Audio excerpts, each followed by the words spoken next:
all the way in the back.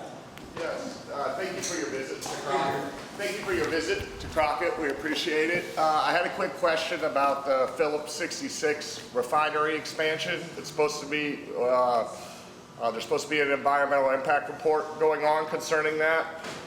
They had a spill last year. The product they're bringing in is going to be more carcinogenic when they're producing. And it's also a heavier oil which will fall to the bottom of the ocean, so if there's a spill they won't be able to clean it up. I'm wondering what your stance is on that, and I'm also wondering what's going to be done to protect the community of Crockett. They had 2 meetings to go over this. One was in Benicia, one was in Vallejo. The refinery's in Rodeo. They did not conduct a meeting there, and they did not conduct a meeting in Crockett. And I'm just worried about additional pollution and carcinogenics being spread in Crockett. As a landowner here, we have a lot of environmental sickness, and it doesn't seem that it's the right decision for this area.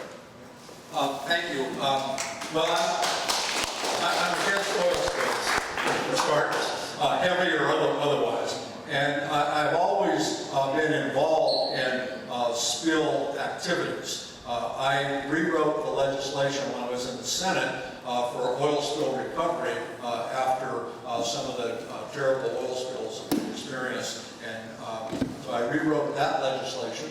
And then if you remember back in 1991, when the train derailed up in Dunsmuir, California, that wasn't in my Senate district, but it was about as far as I'm standing from you to my Senate district. And as you know, that water runs down in my district. So I wrote all the legislation dealing with train